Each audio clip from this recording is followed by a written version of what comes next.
in a free and open society. And we are, as a people, inherently and historically opposed to secret societies, to secret oaths, and to secret proceedings. I think a new world order is emerging. An inside job? How dare you? How dare you? To create, so to say, mass-produced models of human beings arranged in some kind of a scientific caste system. We shall go on to the end. We shall fight with growing confidence and growing strength in the air. We shall never surrender. Alright guys, it's the 11th of July, right? 2015. This is UCY.tv with the Solvinur Event. I'm your host Walter, also known as Solvinur. So unfortunately there's no way you can be added to the broadcast now because I can't hear anybody on Skype. I'll have to fix that later, I guess. And the chat room you can find at ucy.tv. There's already a couple of people there. Let's see who's already there. Couple of people there, like Anuknimus, Captain Gringo, Dell, Nick, Dan Cooper, Duck is there, Hopper, JJ, and Jules, Lady Pitbull, and Liza, also known as Lupa, that's wolf, right? And victory through vegetables. Welcome everybody. How's y'all doing? Okay. We're going to get back into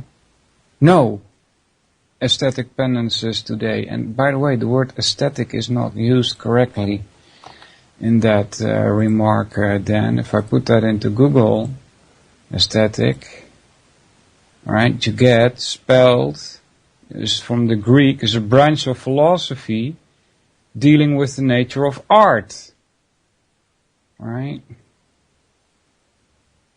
I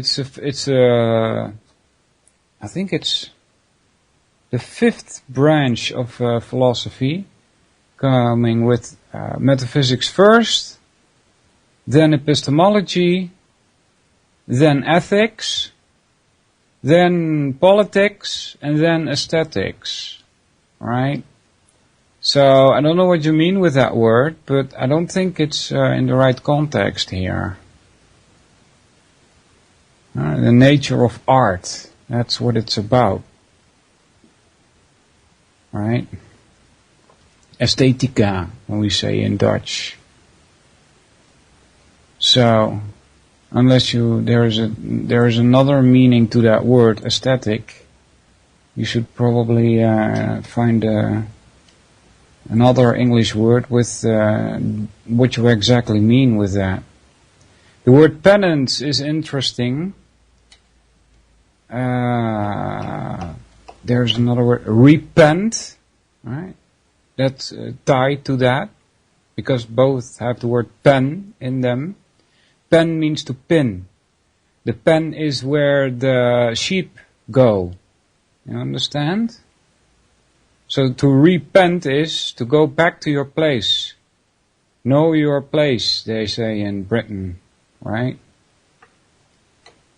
Don't you dare be asking questions. That's what the word penance refers to as far as I'm concerned. The word pen is the most important there. Pen ants. Right? Alright. So today we should be getting back into the fallacies. And we are almost halfway through? No, not yet. A third of the way through we are, almost. We've done 13. And I must say these are the list here is the more simple ones. Like I don't see what's it called? Stolen concept in here, which is one of the more difficult ones. And it's used so much. I was talking to a Lady Pitbull about a website that is a pure psyop website about an article in which this so-called professor, hold on, let me take something to drink here. Shiggy. Yeah. This so-called professor tried to tie reason to white people only. For some stupid reason which he of course didn't explain. And he also thought that reason was kind of obsolete. It doesn't work. But the thing is that it's been tried before by Hume and Kant. They also say that reason is no way to get to truth. And guess what, guys? What do they use to try to get you to accept that argument? They're using reason. Now that's a perfect example of a stolen concept, and it must be thrown in the garbage as fast as you can do it. Right? So, be very wary of that. There's also another one called equivocation, and I just typed it into Google, but they came up with all kinds of different examples, like the word fine, right? They said fine to park here, right? So that doesn't mean that it's okay to park there. It means you get a fine if you park there, which, you get two different explanations for the same word. That's how they explained equivocation. However, there was a School Sucks podcast. If you guys want to check that out, be my guest. It's okay as far as I'm concerned. I think it's a bit lighter in topics than Tragedy and Hope.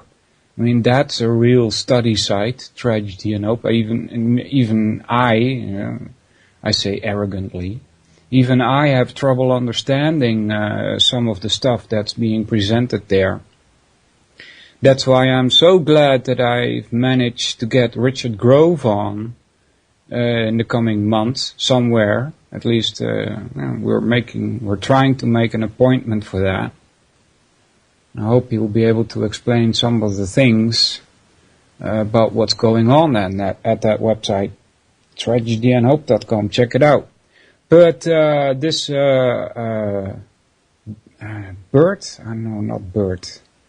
I don't remember the name of the owner of the website School Sucks Project.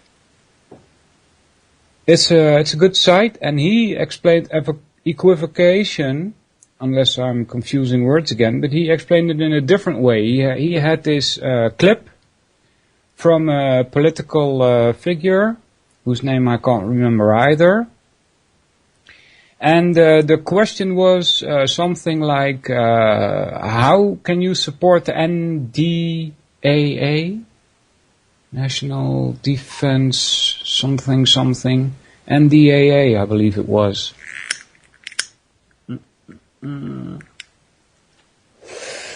And he started answering it by changing, actually, what the NDAA actually is. He started replying to it as if it was something else. As if, for instance, it was only meant for Muslim criminals, for Muslim terrorists, while it has an effect on everybody in the United States. Right? But he started talking, well, it's for the Muslim terrorists. No, that's called a fallacy of equivocation. You're changing the terms. And built on that whole fallacy that he used at the beginning of his answer, he goes on trying to convince people how it's okay to have an NDAA. Stefan, I think his name is Stefan, I'm not quite sure.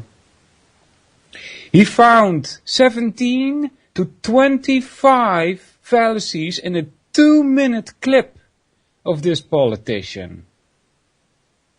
Right? So it's not easy to spot all of them. If they can squish 17 fallacies in a 2-minute talk, you gotta be pretty damn good to be able to do that. And nobody in the audience is even aware that he's using fallacies. Another thing he said that, especially when politicians speak and there's an audience there, always watch out for an emotional reaction from the audience. Because guess what? He was using an appeal to emotion. You see? And he mentioned 2 or 3 more that I remember that were quite difficult to spot. Right? So these 42 from this website, they're pretty easy. But there are more hard ones. I'll try to get the more difficult ones after we've done these easy ones. Well, maybe I'll ask Richard Grove also to help us out with some of the more difficult ones. If and when we get him online. Richard Grove from Tragedy and Hope, by the way. Together with Liza, if I'm not mistaken. That's Liza, right? Yes, Lisa.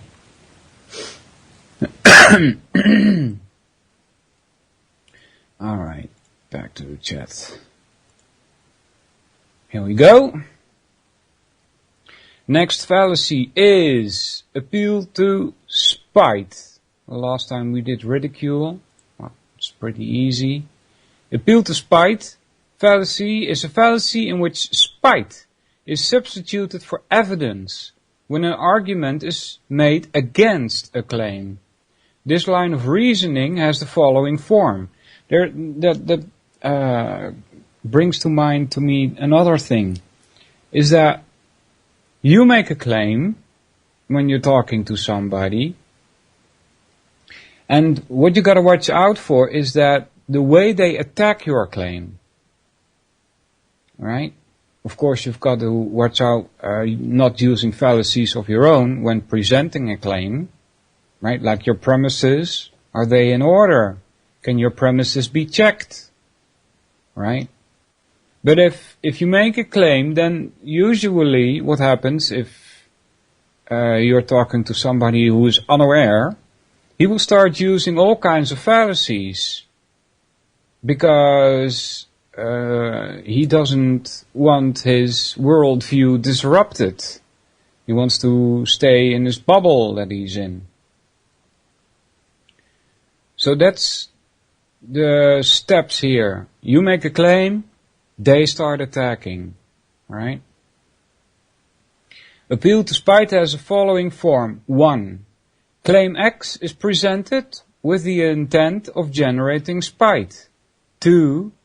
Therefore, claim C is false. Or true, can also be. It seems kind of difficult. There is a claim X which is being presented. which has an intent of generating spite. Therefore, something completely different, namely claim C, is false or true. This sort of reasoning is fallacious because a feeling of spite does not count as evidence for or against a claim. Alright, so the word feeling here is most important. You know, you could file this one under a kind of appeal to emotion, okay? This is quite clear in the following case. Bill claims that the Earth revolves around the Sun. But remember that dirty trick he pulled on you last week? Now, doesn't my claim that the Sun revolves around the Earth make sense to you? Well, I guess it's a pretty nice example. Of course, there are cases in which a claim that invokes a feeling of spite or malice can serve as legitimate evidence. However, it should be noted that the actual feeling of malice or spite are not evidence. The following is an example of such a situation. Jill says, I think I'll vote for Jane to be treasurer of now. That's with capital letters, N-O-W, whatever that is. Vicky says, remember that time that your purse vanished at a meeting last year? And Jill says, yes. And then Vicky says, well, I just found out that she stole your purse and stole some other stuff from people. Then Jill says, I'm not voting for her. Well, yes. But that's not only because, you know, there's feelings now involved.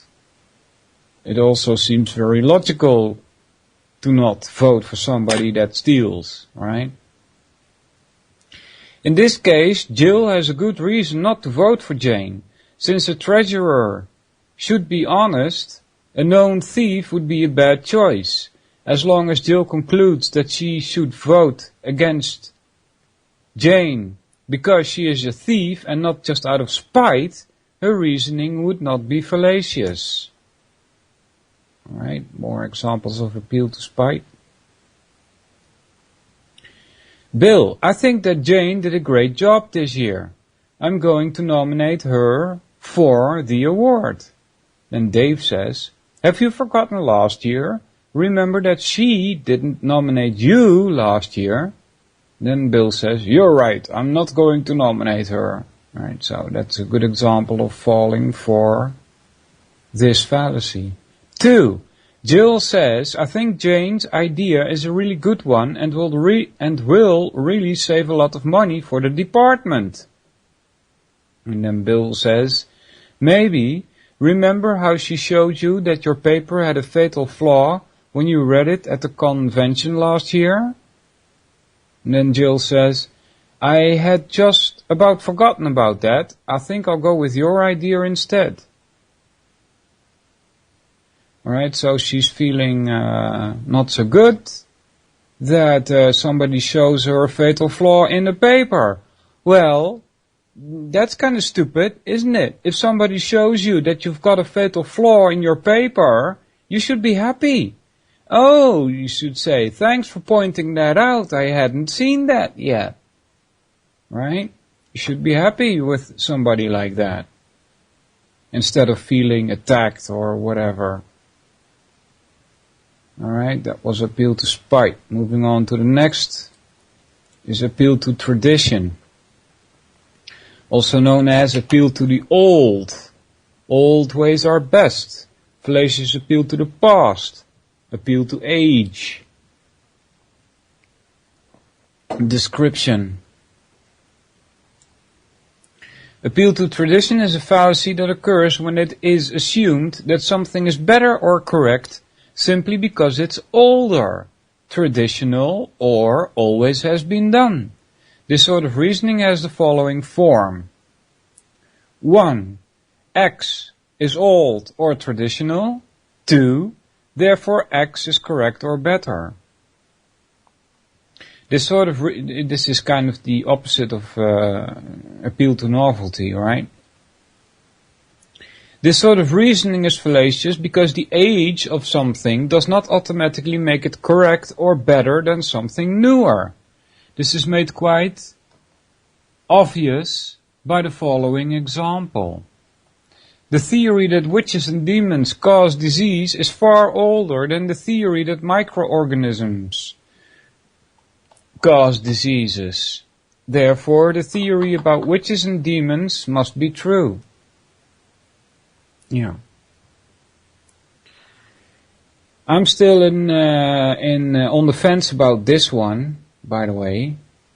Not that I think that witches and demons cause diseases. However, I do think that it might be possible that microorganisms and such,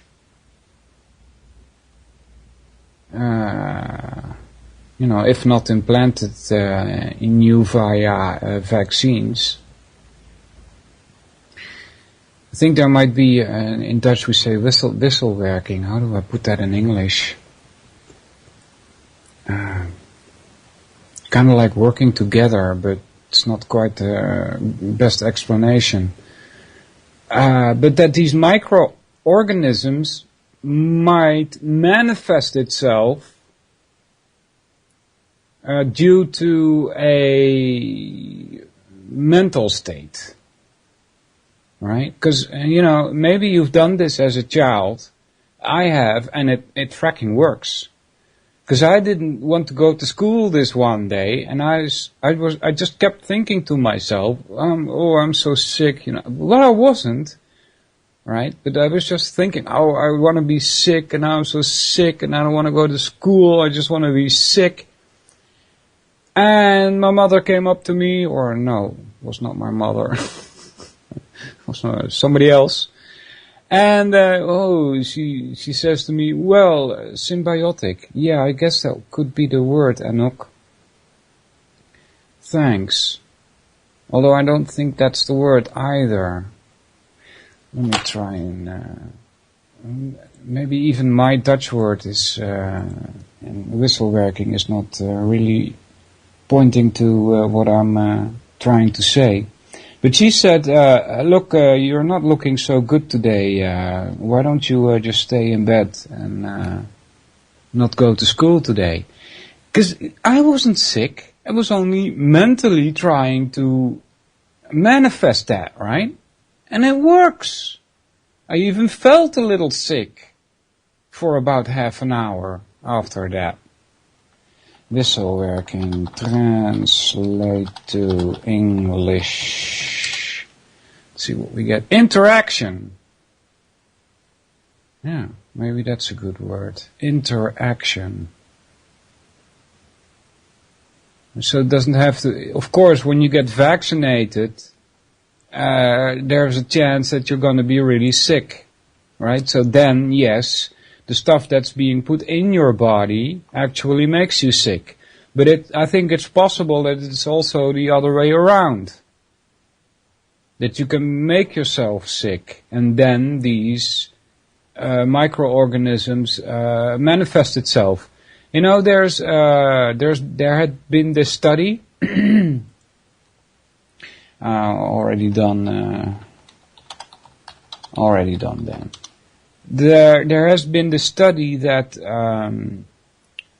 from mushroom-like things, and they put these under a microscope, and these mushrooms, they had a certain build-up of the molecular structure, right? And then depending on environmental changes, they changed these molecular structures. They started building different blocks. Autosuggestion. Yeah, that's probably the best term for that, Anok. Right? Autosuggestion. Very good. Yeah. That's probably the best word for it.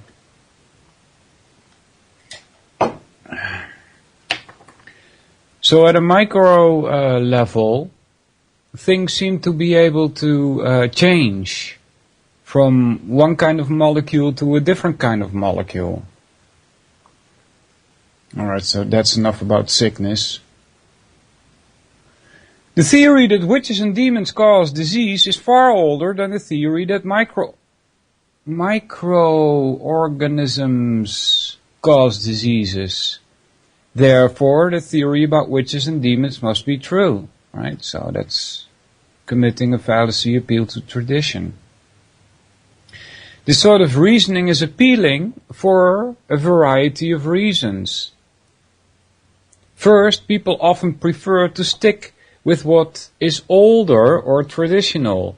This is a fairly common psychological characteristic of people, which may stem from the fact that people feel more comfortable about what has been around longer.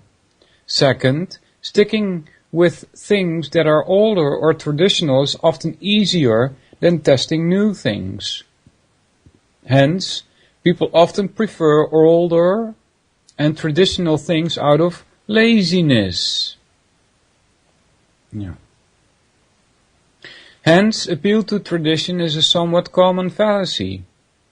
It should not be assumed that new things must be better than old things, appeal to novelty, any more than it should be assumed that old things are better than new things.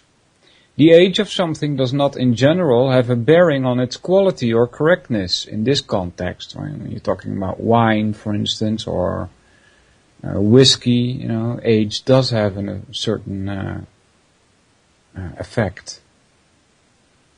In the case of tradition, assuming that something is correct just because it is considered a tradition is poor reasoning. All right.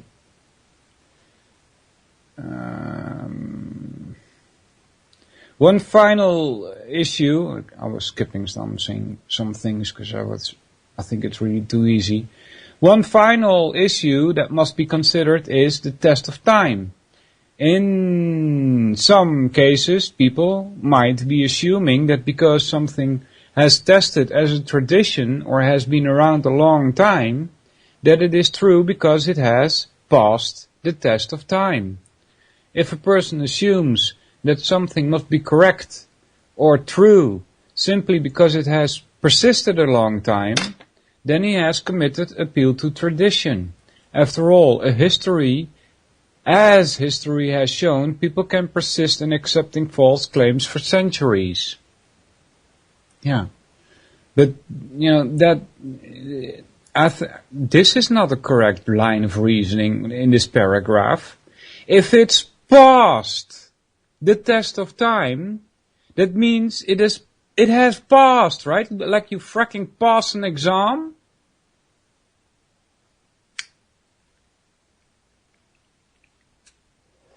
And then say, history has shown that people can persist in accepting false claims. Well, then it must mean that those claims haven't passed the test of time. Anyway, moving on to the next. However, if a person argues that the claim or thing in question has successfully stood up to challenges and tests for a long period of time, then they would not be committing a fallacy. Yeah, exactly. In such cases, the claim would be backed by evidence. Right. And in the previous the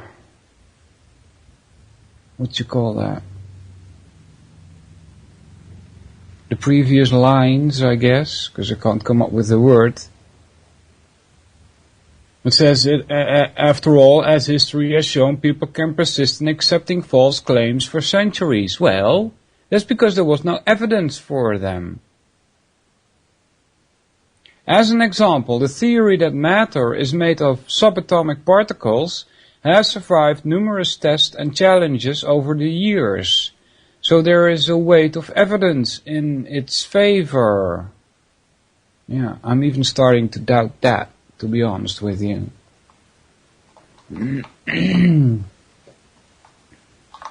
Because they are committing another mistake here, which is A is A, to put it quite simply.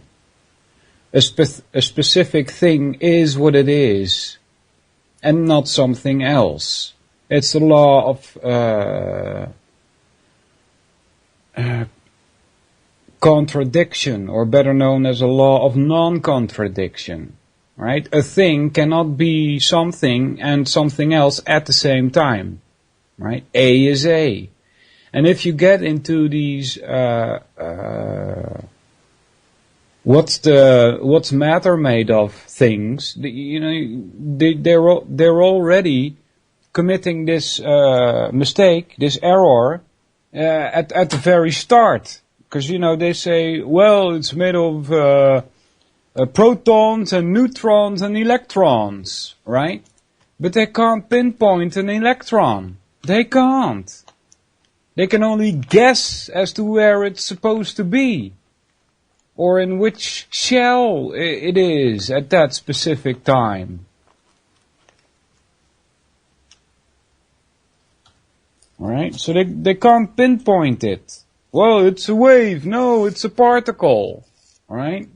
No, it's not. You can't reason like that. In nature, there are no contradictions. So that goes for the subatomic particles as well.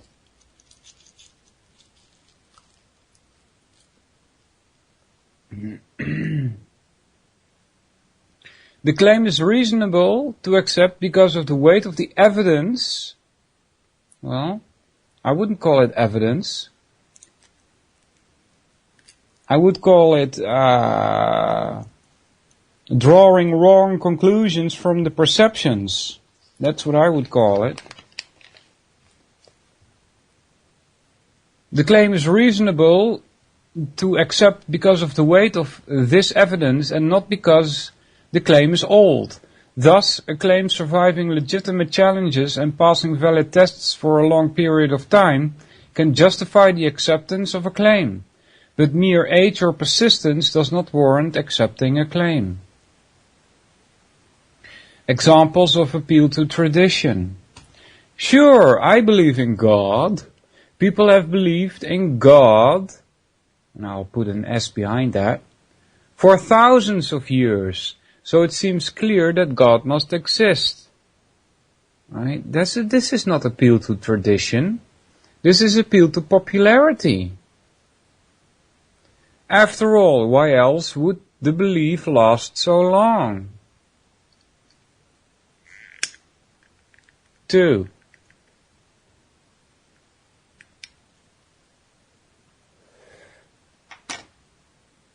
Gunther is the father of Conan. They live on a small island, and in their culture, women are treated as property to be exchanged at will by men.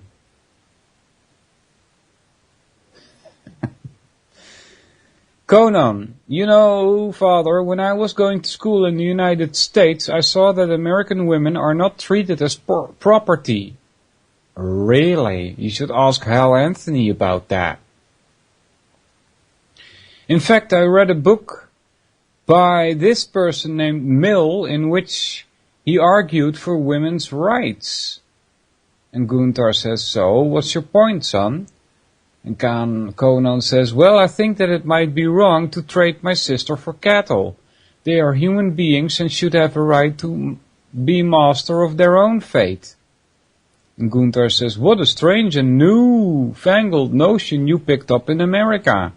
That country must be even more barbaric than I imagined. Now think about this, son. We have been trading women for cattle for as long as our people have lived on this island. It's a tradition that goes back into the mists of time. Alright.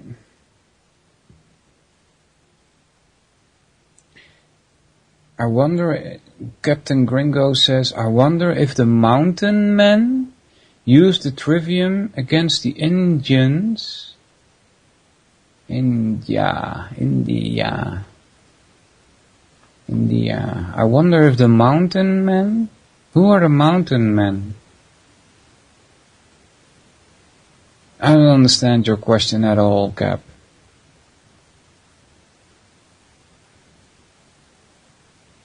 Of course, there's another example. Of course, this mode of government is the best. We have had this government for over 200 years, which is like nothing, and no one has talked about changing it in all that time? Really, no one? So it has to be good. 4. A reporter is interviewing the head of a family that has been involved with a feud with another family. Reporter, Mr. Hatfield, why are you still fighting it out with the McCoys? Mr. Hatfield says, well, you see, young man, my father feuded with the McCoys and his father feuded with them, and so did my great-grandfather. But why? Asks the reporter. What started all this? Hatfield says, I don't rightly know. I'm sure it was the McCoys who started it all, though. So if you don't know why you're fighting, why don't you just stop, says the reporter. Hatfield says, stop? What, are you crazy? This feud has been going on for generations, so I'm sure there's a damn good reason why it started. So I aim to keep it going. It has to be the right thing to do.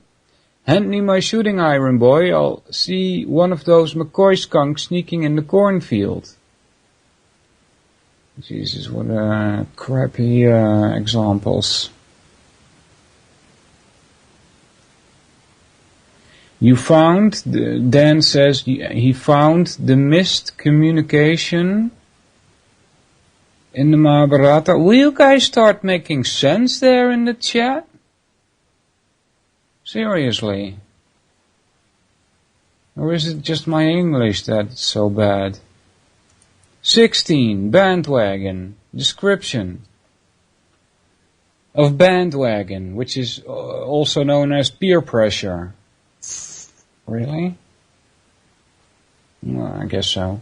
The bandwagon is a fallacy in which a threat of rejection by one's peers is substituted for evidence in an argument. Yeah, sounds like popularity also, right? This line of reasoning has the following form. 1. Person P is pressured by his peers or threatened with rejection. 2. Therefore person P's claim is false. Okay? This line of reasoning is fallacious because peer pressure and threat of rejection do not constitute evidence for rejecting a claim. This is especially clear in the following example. Joe says, Bill, I know you think that 1 and 1 equals 2, but we don't accept that sort of thing in our group. And Bill says, oh, I was just joking, of course I don't believe that. It is clear that pressure from Bill's group has no bearing on the truth of the claim that 1 and 1 equals 2. It should be noted that loyalty to a group and the need to belong can give people very strong reason to conform to the views and positions of those groups. Further, from a practical standpoint, we must often compromise our belief in order to belong to groups. However, this feeling of loyalty or the need to belong simply do not constitute evidence for a claim.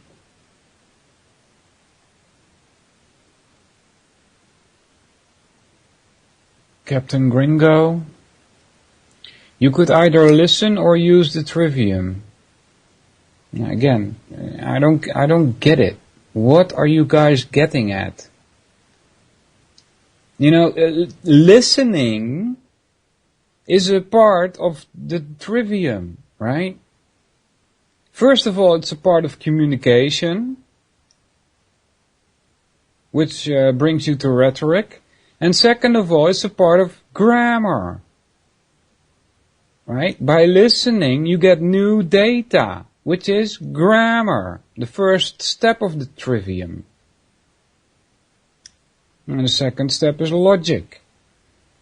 And I'll try to explain again why the trivium has been used against us. No, not why. How the trivium has been used against us.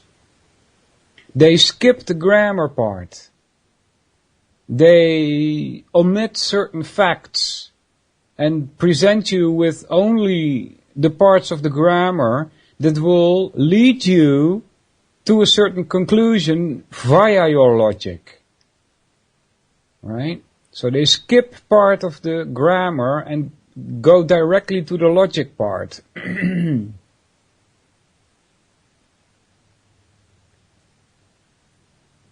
Gringo speaks Texan, a dialect of English. Alright.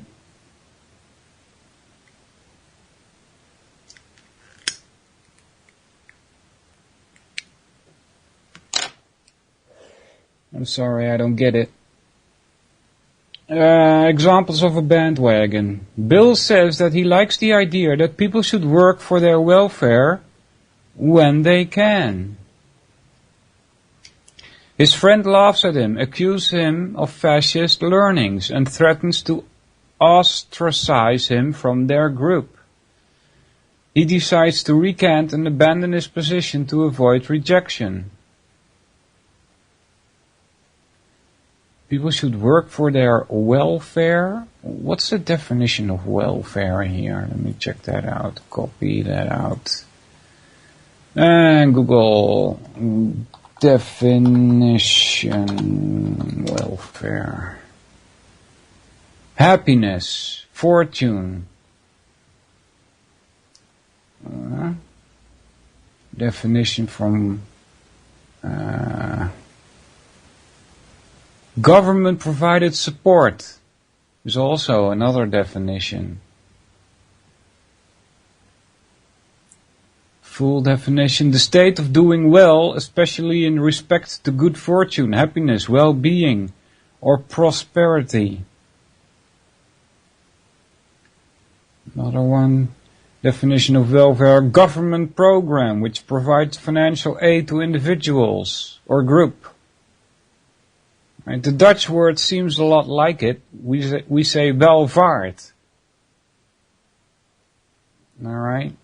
You could translate that to goede vaart in Dutch, which means sail well. It's a sea term. It's coming from the sea. Right? Happiness, good fortune, well-being, workers concerned with the welfare of their families. Right? Another definition: availability of resources and presence of conditions required for reasonable, comfortable, healthy, and secure living.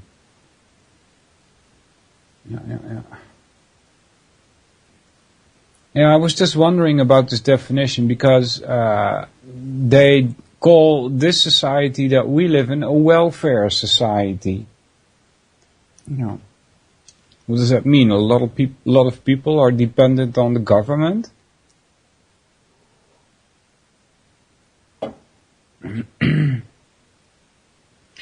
Captain Gringo says, just rest assured that if it wasn't for rash, crude people that act on hunches, there would be no safe places to just chill out and ponder the trivium. I don't get that again. I'm sorry, Capt. Maybe you can understand that. No, I don't. If it was not for crude people that act on hunches, there would be no safe places? I would argue the exact opposite. What's going on here, guys? I mean, it's exactly these crude people that make it that there is no place to just chill out and ponder the trivium. Because you're being attacked on all fronts, right? What is it, Captain Gringo? Could you explain? Alright, let's put this one away. Another example of bandwagon 2. Bill, I like classical music and I think it's of a higher quality than most modern music. Alright. Jill says, that stuff is for old people. Dave says, yeah, only real wussies listen to that crap. Besides, Anthrax rules. Bill says, well, I don't really like it that much. Anthrax is much better. Peer pressure.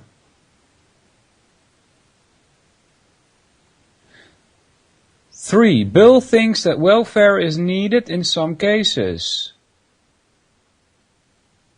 His friends in the Young Republicans taunt him every time he makes his views known. He accepts their views in order to avoid rejection.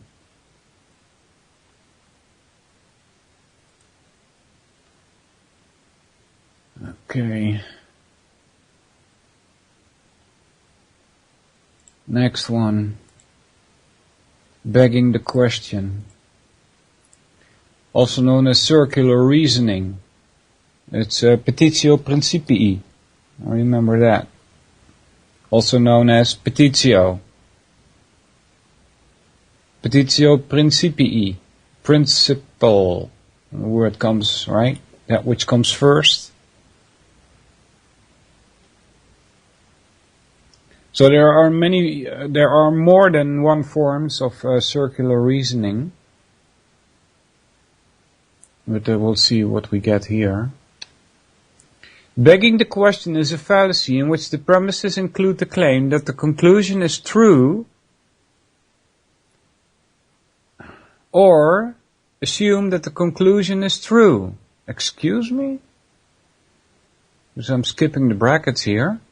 Begging the question is a fallacy in which the premises include the claim that the conclusion is true, directly or indirectly. Alright? They could have put this in another way, right? But the important thing is that it's pointing back to the premise. The conclusion is pointing back to the premise. This sort of reasoning has the following form. 1. Premises in which the truth of a conclusion is claimed or the truth of a conclusion is assumed, either directly or indirectly. Claim C, the conclusion is true. Could have put that in a better form. Just keep in mind, circular reasoning, you will find that the conclusion actually bases itself on the very same thing which is named in the premise. This sort of reasoning is fallacious because simply assuming that the conclusion is true in the premises does not constitute evidence for that conclusion. Obviously, simply assuming a claim is true does not serve as evidence for that claim. This is especially clear in particularly blatant cases. X is true. The evidence for this claim is that X is true. Some cases of questions begging are fairly blatant, while others can be extremely subtle. Examples of begging the question, you'll get it with these examples. 1 says, Bill says, God must exist. Then Jill says, how do you know? Then Bill says, because the Bible says so. Then Jill says, why should I believe the Bible? Then Bill says, because the Bible was written by God. Right? Good example of circular reasoning.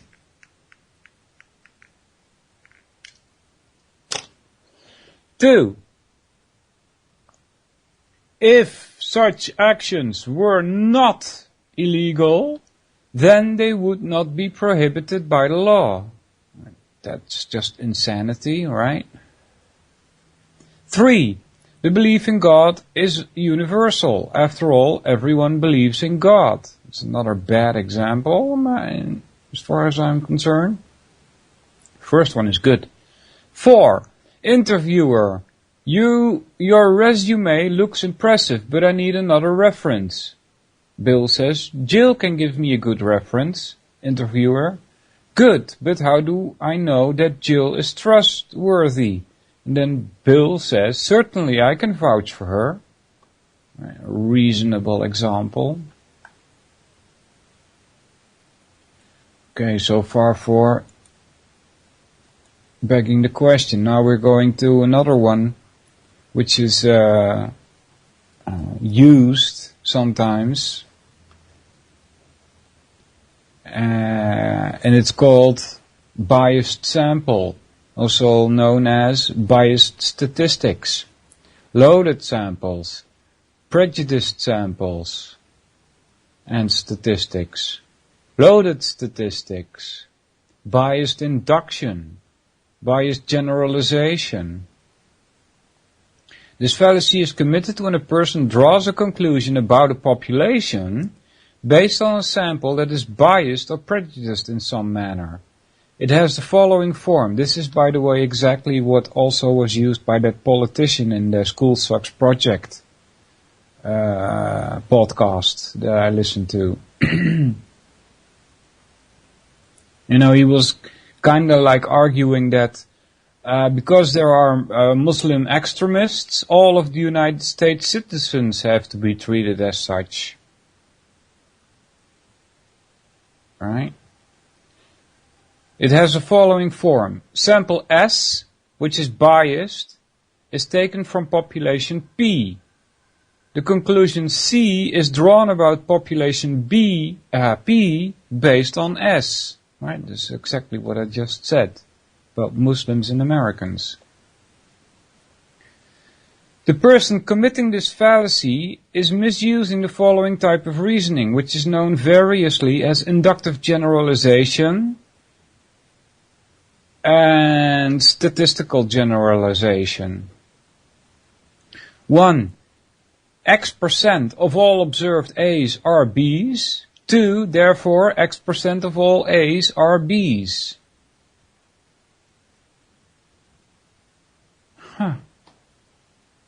What's wrong with this one?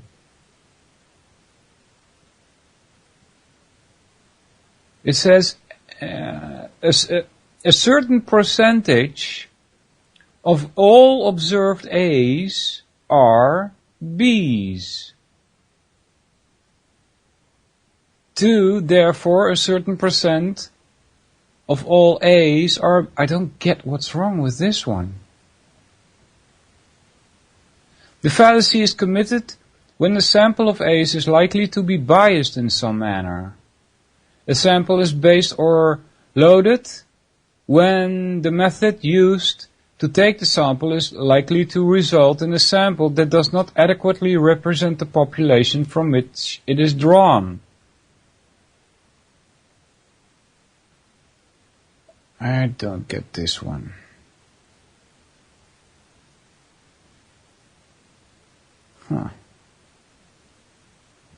Maybe there's a typo in here, I'm not quite sure.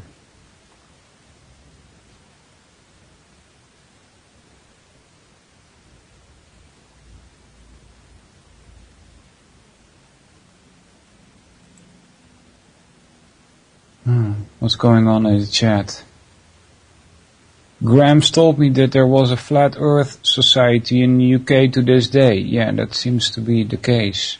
Evidence, there is a chapter in Australia. Oh, not evidence. Evidently, there is a chapter in Australia as well. Yeah, Flat Earthers, they call them, Dan.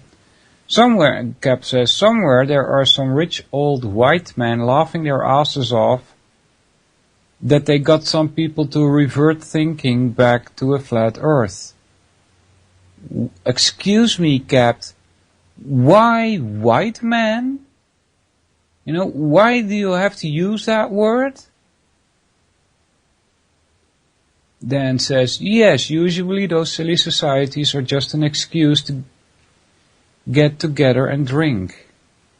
Then Captain Gringo says, and holding it up as proof, they can get people to believe anything. Holding what up as proof? And then Cooper says, often they get creative with their evidence, quote unquote. However, this is just an exercise in absurd thinking. Anouk says, I don't subscribe to that society, Coop. That's your assumption, which you like to taint flat earthers with. Huh.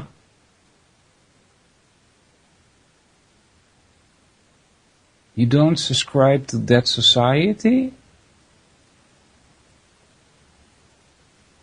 Wow, you guys don't make a lot of sense to me, guys. I don't know, is my brain not working today? Dan says, prejudiced samples is what Dane's total show is about. Captain says, not the taint. I'll listen to anyone's theory, pretty much. Yeah, well, do you know what a theory is? A theory is supposed to be based on facts. First you observe facts, and then you come up with a theory. Do you know how many of these so-called theories are based on rubbish? Captain says, when they tell me I need to kill myself if I don't believe it, then we have a problem? You've got a problem then? Wow. So, Moose, says Dan, can you support your theory in any way? As in, give us some quantifiable and independently verifiable evidence for this flat earth? And then Gringo says, fuck you. Lol, Gringo. Yeah. You're the one claiming the earth is a ball. What proof can you give? That society is a psyop, Sol. Well, yes, I agree with that, Anouk. It's a huge psyop. Coop wants to associate me with that society as a known psyop. Okay. Don't you be doing that, Coop. Yeah.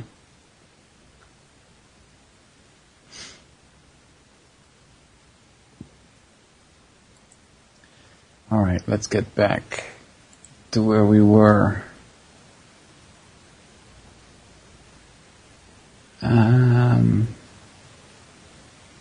Biased samples are generally not very reliable.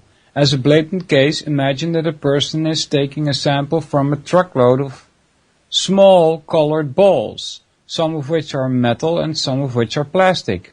If he used a magnet to select his sample, then his sample would include a disproportionate number of metal balls. After all, the sample would probably be made up of entirely the metal balls. In this case, any conclusion he might draw about the whole population of balls would be unreliable, since he would have few or no plastic balls in the sample. Yeah, but those are not all A's then, right? There's A's and B's in that sample, namely plastic and metal. The general idea is that biased samples are less likely to contain numbers proportional to the whole population. For example, if a person wants to find out what most Americans thought about gun control, a poll taken at an NRA meeting would be a biased sample. Yeah. Again, the whole thing about gun control here. Gun control is when you aim, shoot, and hit, right? That's gun control. Since the biased sample fallacy is committed when the sample, the observed instances, is biased or loaded, it is important to have samples that are not biased, making a generalization. The best way to do this is to take samples in a way that avoid bias. There are, in general, 3 types of samples that are aimed at avoiding bias. The general idea is that these methods, when used properly, will result in a sample that matches the whole population fairly closely. The 3 types of samples are as follows. Random sample. This is a sample that is taken in such a way that nothing but chance determines which members of the population are selected for the sample. Ideally, an individual member of the population has the same chance as being selected as any other. This type of sample avoids being biased because a biased sample is one that is taken in such a way that some members of the population have a significantly greater chance of being selected for the sample than other members. Unfortunately, creating an ideal random sample is often very difficult. 2. Stratified sample. This is a sample that is taken by using the following steps. 1. The relevant strata, that's a population subgroup, are defined. 2. The number of members in each stratum is determined. And 3. A random sample is taken from each stratum in exact proportion to its size. This method is obviously most useful when dealing with stratified populations. For example, a person's income often influences how she votes. So when conducting a presidential poll, it would be a good idea to take a stratified sample using economic classes as the basis for determining the strata. This method avoids loaded samples by ensuring that each stratum of the population is adequately represented.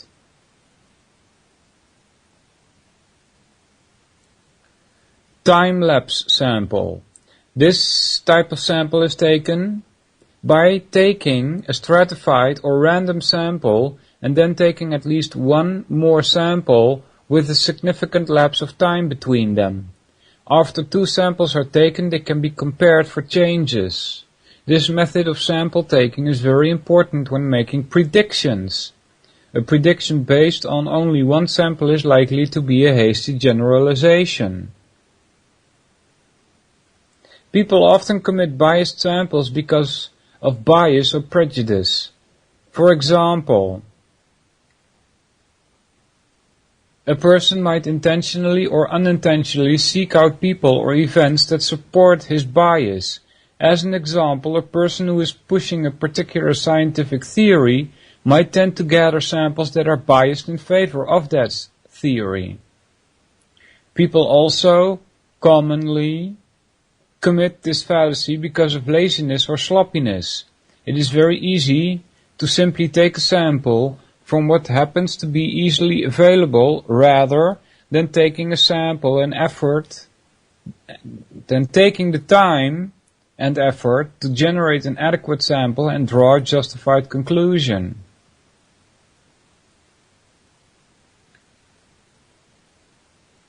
It is important to keep in mind that bias is relative to the purpose of the sample.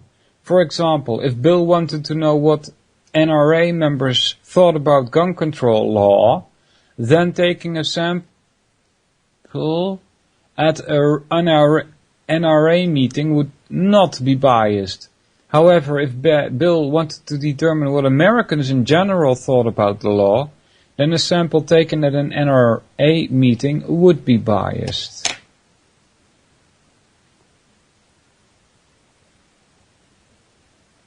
Examples of a biased sample. Bill is assigned to his editor by determining what most Americans think about a new law that will place a federal tax on all modems and computers purchased. This revenue from the tax will be used to enforce new online decency laws. Bill, being technically inclined, decides to use an email poll. In this poll, 95% of those surveyed opposed the tax. Bill was quite surprised when 65% of all Americans voted for the taxes. Yeah. That's insane, right? So you don't even have a computer, yet you're going to decide for the people that have a computer that there should be taxes on it. That's insane, right? 2. The United Pacifists of America decide to run a poll to determine what Americans think about guns and gun control. Again, the fracking gun thing?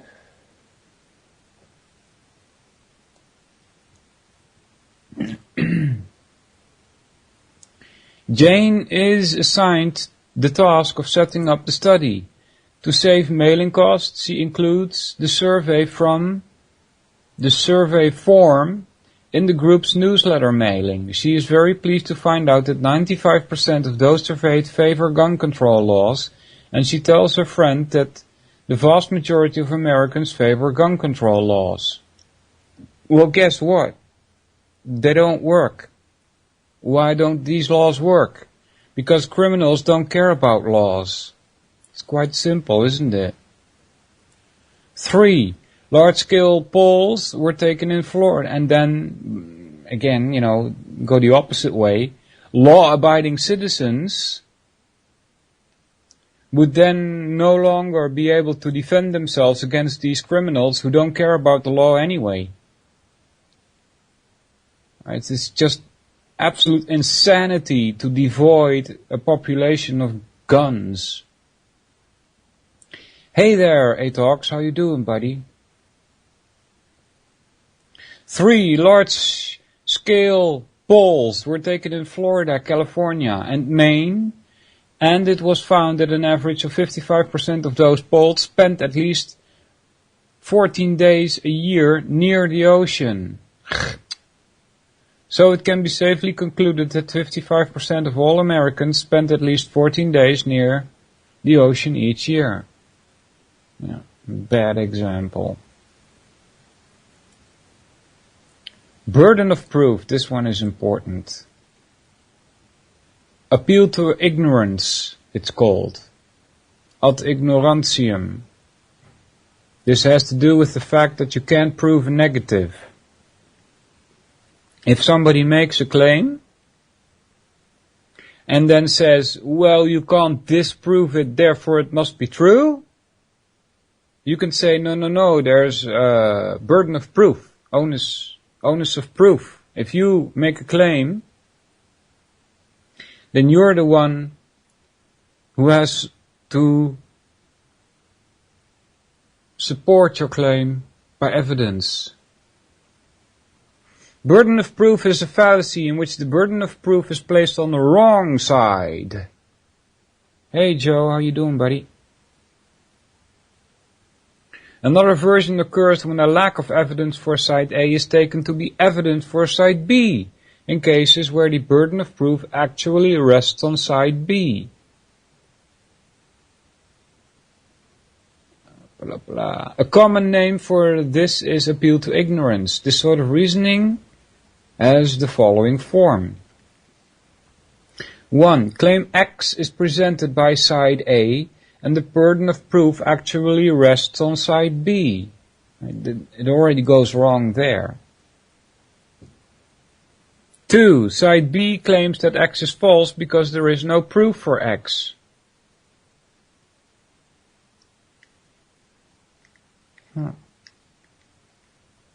Is that the form it has? I don't think this is a good explanation. It's called appeal to ignorance, right? So where is the ignorance in this form? I would, let's see if I can give it a form myself. Claim X is presented by side A, right? Then step 2, side A says, you can't prove this is not the case, therefore claim X is true.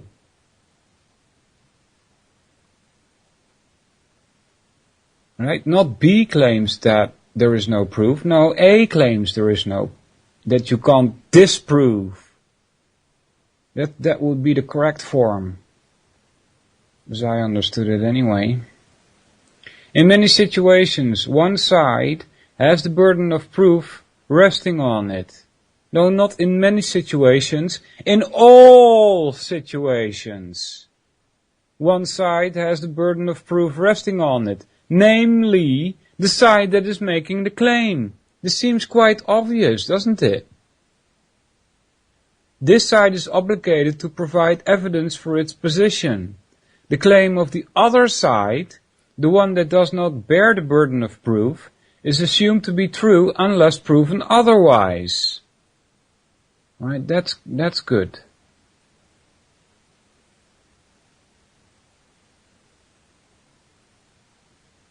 If you don't bear the burden of proof, but then that would mean it would be a negative claim.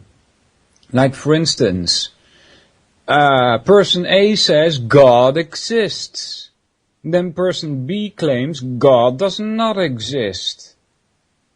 Because person A says that God exists, the claim that it does the burden of proof rests on person A's claim. If person A cannot substantiate, cannot give evidence for the fact that God exists, person B claim stands. Right? This is known as the negative holds the field. Remember that. It's pretty important. The negative holds the field. And if somebody makes a claim and you don't think that this is true because you have not been presented with evidence for that claim, then your claim stands that it is not true. The difficulty in such cases is determining which side, if any, the burden of proof rests on. No, there's no difficulty at all. If somebody makes a claim, the burden of proof is theirs, not somebody else's.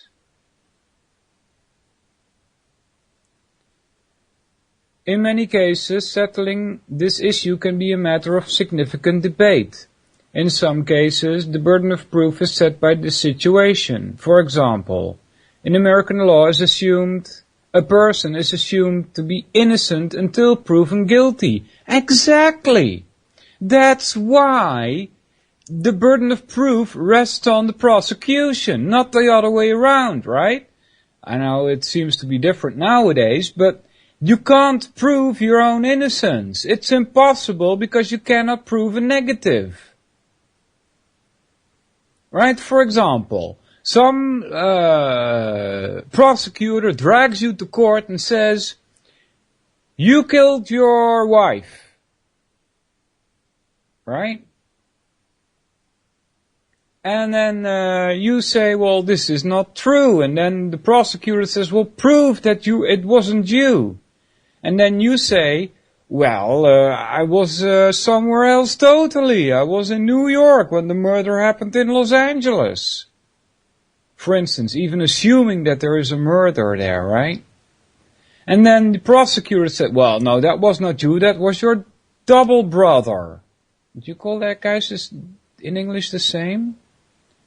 Someone that is looks exactly like you?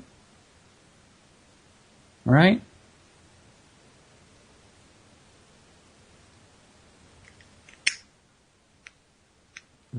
And so you can come up with all kinds of reasons why it wasn't you, but there's then the prosecution can always come up with another argument that will undermine your claim. That's why you can't prove a negative. It's impossible.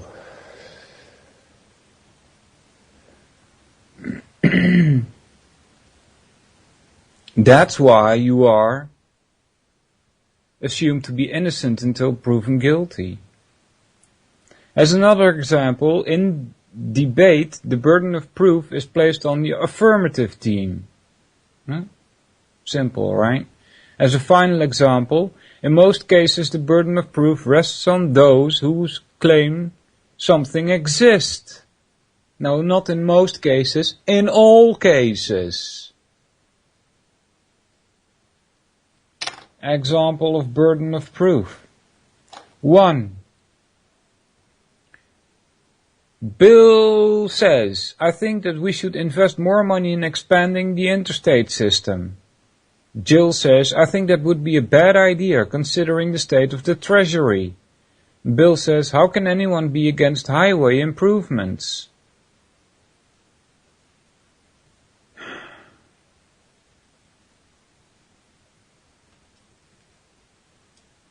Now,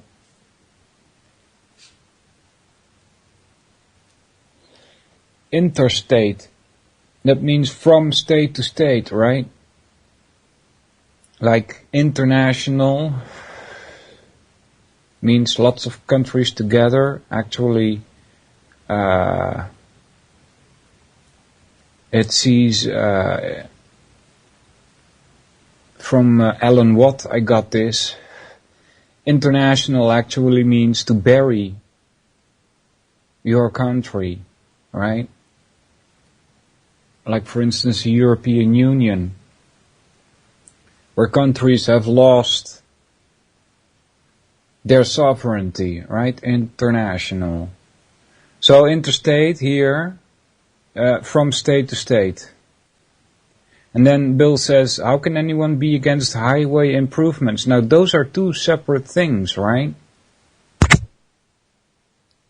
I don't get this argument. 2. Bill, I think that some people have psychic powers. And then Jill says, what is your proof? And then Bill says, no one has been able to prove that people do not have psychic powers. Yeah, you're not ever going to do that anyway. Here's another one with a negative in it.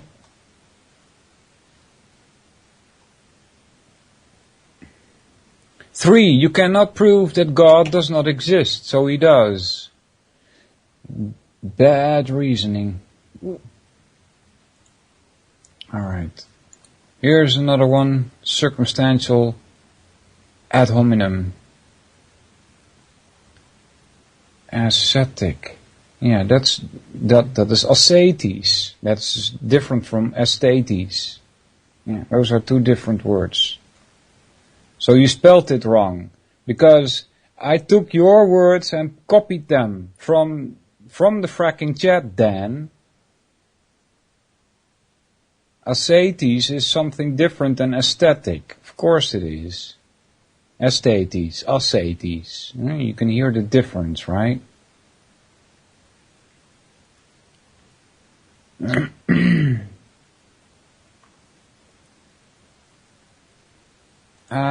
Next one is description of circumstantial ad hominem.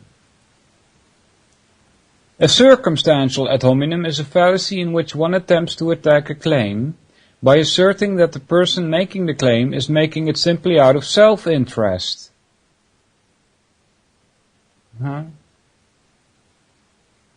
In some cases, this fallacy involves substituting an attack on a person's circumstances, such as a person's religion, political affiliation, ethnic background, etc. The fallacy has the following form. 1. Person A makes claim X. 2. Person B asserts that A makes claim X because it's in A's interests to claim X. 3. Therefore claim X is false. Alright? Just because it is in A's interests to make claim X does not make it false. Here's another form. Person A makes claim X. 2. Person B makes an attack on A's circumstances. 3. Therefore X is false. Again, wrong reasoning. A circumstantial ad hominem is a fallacy because a person's interests and circumstances have no bearing on the truth or falsity of the claim being made. Alright? While a person's interests will provide them with motives to support certain claims, the claims will stand or fall on their own. Right? Motives has nothing to do with it. It is also the case that a person's circumstances do not affect the truth or falsity of the claim.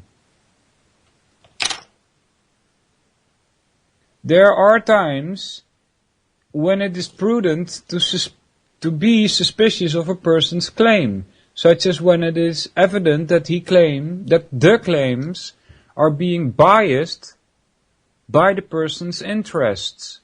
For example, if a tobacco company representative claims that tobacco does not cause cancer, it would be prudent to not simply accept the claim. This is because the person has a motivation to make the claim, whether it's true or not. However, the mere fact that the person has a motivation to make the claim does not make it false. For example,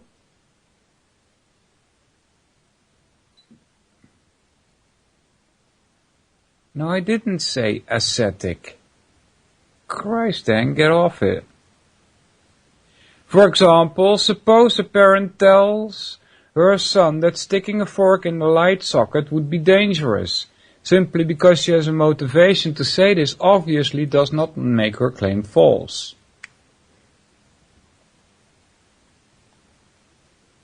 Examples of circumstantial ad hominems. She asserts that we need more military spending, but that is false, since she is only saying it because she is a Republican. Here's another one that came up with that politician of the School Sucks podcast. He was trying to make the claim that military spending has been less because the Navy is smaller now than it was in the First World War. Right? And also that the Air Force now is smaller than it is now. Right? This is also a bit known as stacking the deck. Alright? But what does he do? Right? He's using logic before grammar, because he omits the fact that there has been enormous spending on nuclear weapons and all kinds of other weapons. Right? Examples of, back to the PDF here. She asserts that we need more military spending, but that is false, since she is only saying it because she's a Republican. 2. I think that we should reject what Father Jones has to say about ethical issues of abortion because he's a Catholic priest. After all, Father Jones is required to hold such views. 3. Of course, the Senator of Maine opposes a reduction in naval spending. After all, Bath Iron Works, which produces warships, is in Maine.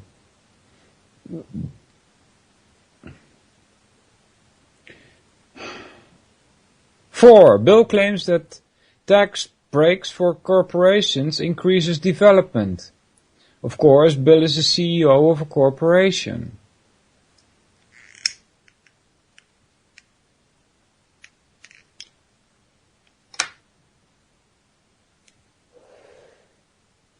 So far, circumstantial ad hominem. Here is a more difficult one, composition. The fallacy of composition is committed when a conclusion is drawn about a whole based on the features of its constituents, when, in fact, no justification provided for the inference. There are actually 2 types of this fallacy, both of which are known by the same name. The first type of fallacy of composition arises when a person reasons from characteristics of individual members of a class or group to a conclusion regarding the characteristics of the entire group or class, taken as a whole. No? It looks something like this. 1. Individual F things have characteristics A, B, C, etc. 2. Therefore, the whole class of F things has characteristics A, B, C, etc. This line of reasoning is fallacious because the mere fact that individuals have certain characteristics does not in itself guarantee that the class taken as a whole has those characteristics. It is important to note that drawing an inference about the characteristics of a class based on the characteristics of its individual members is not always fallacious. In some cases, sufficient justification can be provided to warrant a conclusion. For example, it is true that an individual rich person has more wealth than an individual poor person. In some nations, it is true that the class of wealthy people has more wealth as a whole than does the class of poor people. In this case, the evidence would warrant the would warrant the inference, and the fallacy of composition would not be committed. The second type of fallacies of composition is committed when it is concluded that what is true of the parts of a whole must be true of the whole without there being adequate justification for the claim. Right, as a following form. 1. The parts of whole X have characteristics A, B, C, etc. 2. Therefore, the whole X must have characteristics A, B, C, etc. This sort of reasoning is fallacious because it cannot be inferred that simply because the parts of a complex whole have certain properties that the whole that they are part of has those properties. This is especially clear in math. The numbers 1 and 3 are both odd. 1 and 3 are parts of 4. Therefore, the number 4 is... Right? It must be noted that reasoning from the properties of the parts of the It must be noticed that reasoning from the properties of the parts to the properties of the whole is not always fallacious. If there is justification for the inference from parts to whole, then the reasoning is not fallacious. For example, if every part of the human body is made of matter, then it would not be an error in reasoning to conclude that the whole human body is made of matter. Similarly, if every part of a structure is made of brick, then it is no fallacy committed when one concludes that the whole structure is made of brick.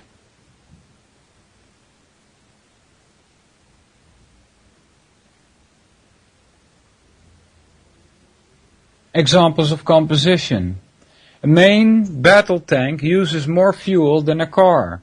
Therefore, the main battle tanks use up more of the available fuel in the world than do all cars.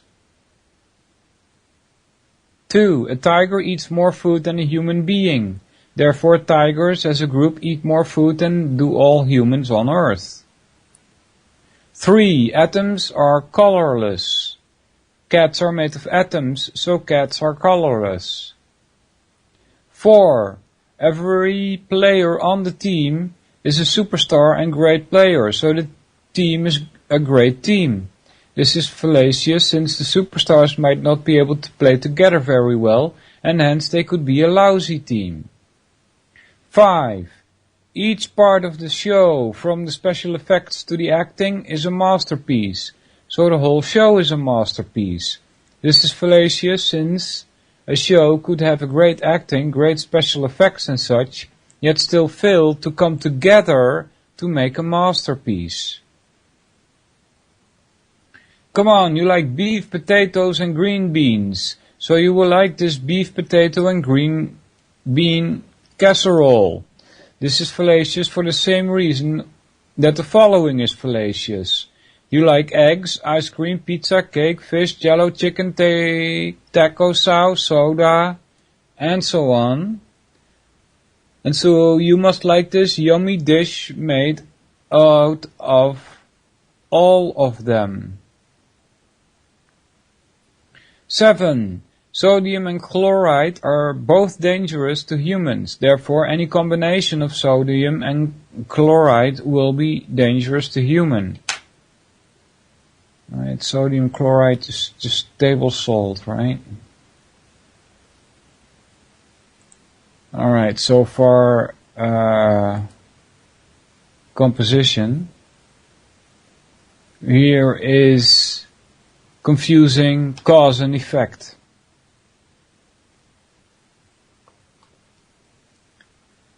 Description of confusing cause and effect. It has the following form. 1. A and B regularly occur together. 2. Therefore, A is the cause of B. Right? This fallacy requires that there is not, in fact, a common cause that actually causes both A and B.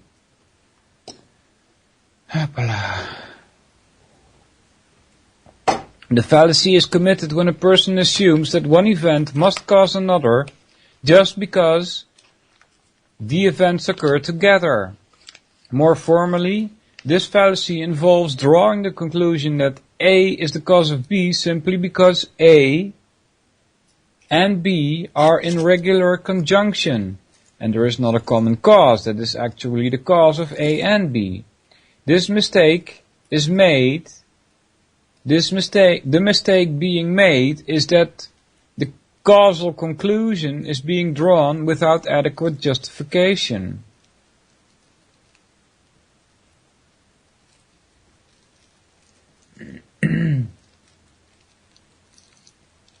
In some cases, it will be evident that the fallacy is being committed. For example, a person might claim that an illness was caused by a person getting a fever. In this case, it would be quite clear that the fever was caused by illness and not the other way around.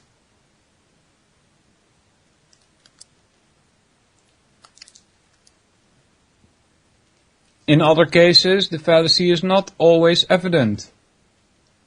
One factor that makes causal reasoning quite difficult is that it is not always evident what is the cause and what is the effect.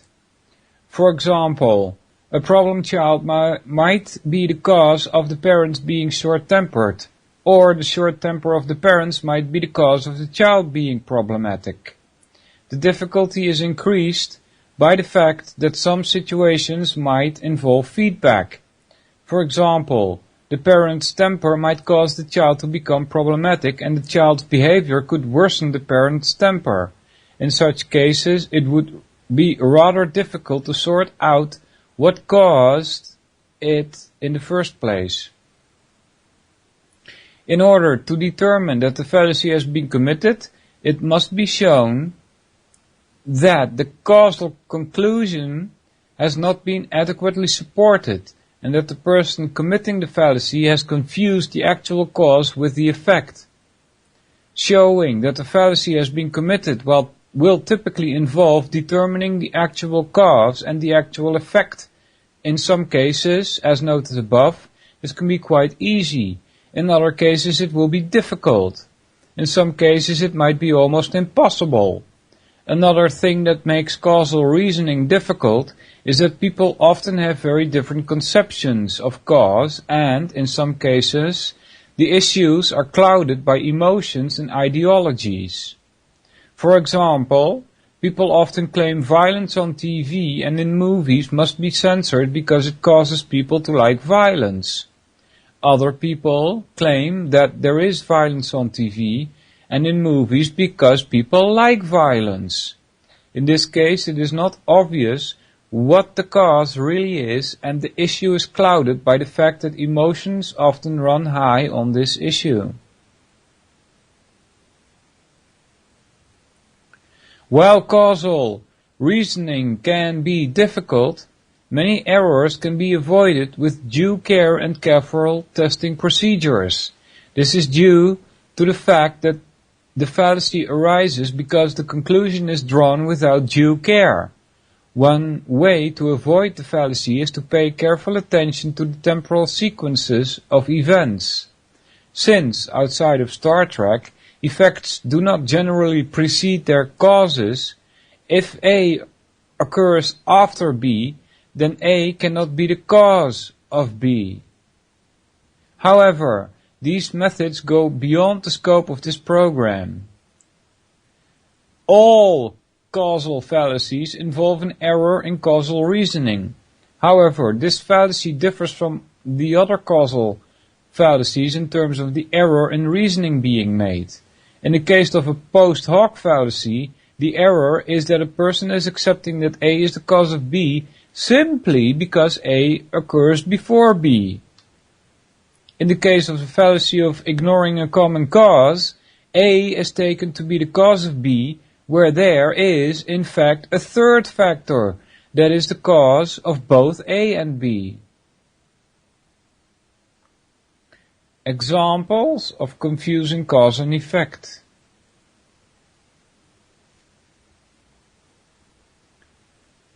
Bill and Joe are having a debate about music and moral decay. Bill says, "It seems clear to me that this new music is causing the youth to become corrupt." Joe says, "What do you mean?" Bill says, "This rap stuff is always telling the kids to kill cops, do drugs, and abuse women. This is all bad, and the kids today shouldn't be doing this sort of stuff. We ought to ban that music."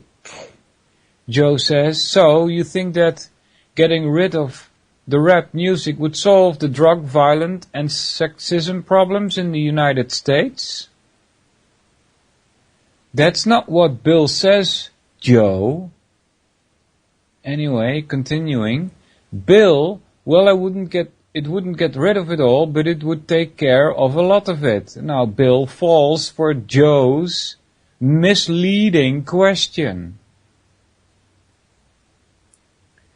Joe says, "Don't you think that most of the rap singers sing about that sort of stuff because that is what is really going on these days?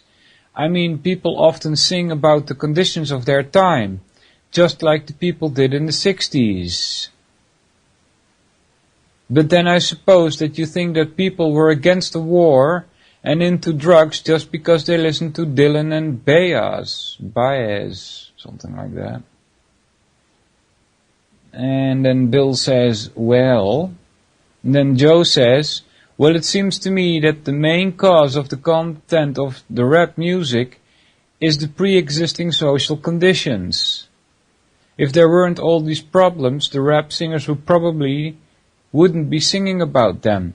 I also think that if the social conditions were great, kids could listen to the music all day and not be affected." And Bill says, "Well, I still think that rap music causes the problems.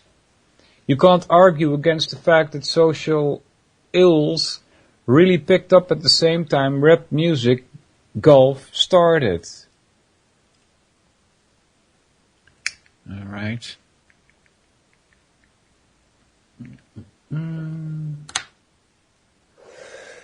There's a couple of good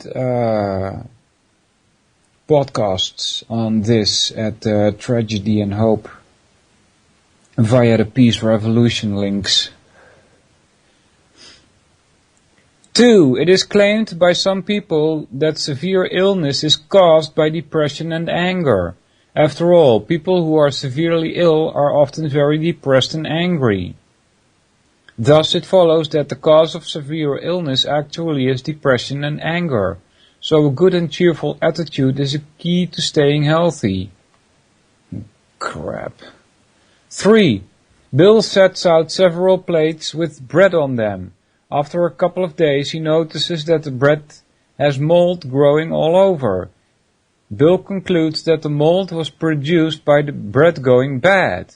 When Bill tells his mother about this experiment, she tells him that the mold was the cause of the bread going bad, and that he better clean up the mess if he wants to get allowance this week. Alright, confusing cause and effect. Next is division. Yeah. The fallacy of division is committed when a person infers that what is true of a whole must also be true of its constituents, and justification that the inference is not provided. Justification for that inference is not provided. There are two main variants of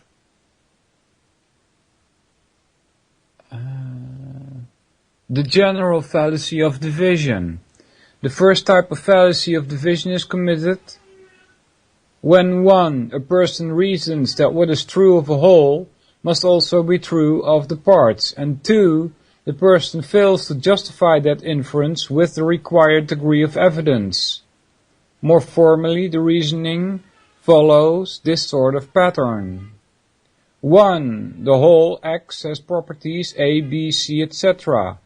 2. Therefore, the parts of X have properties A, B, C, etc. This line of reasoning is fallacious. That this line of reasoning is fallacious is made clear by the following case. 4 is an even number. 1 and 3 are parts of 4. And well, so are 2 and 2. Another bad example.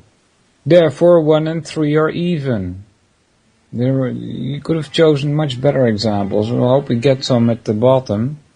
It should be noted that it is not always fallacious to draw a conclusion about the parts of a whole based on the properties of a whole. As long as adequate evidence is provided in the argument, the reasoning can be acceptable. For example, the human body is made out of matter, and it is reasonable to infer from this that the parts that make up the human body are also made out of matter. Well, except for consciousness, that is. This is because there is no, or mind for that matter. This is because there is no reason to believe that the body is made up of non-material parts that somehow form matter when they get together. Well, you can put this the other way around also. There's no reason, I haven't seen any evidence yet as to how dead things like matter can actually produce minds and consciousness. I think a new world order is emerging. Or alive things. An inside job. I guess my time is up, by the way. How dare you? Yes, it is. Thanks for listening, everybody. I'll be back next week. Take care. To create, Bye-bye. So to say, mass-produced models of human beings arranged in some kind of a scientific cast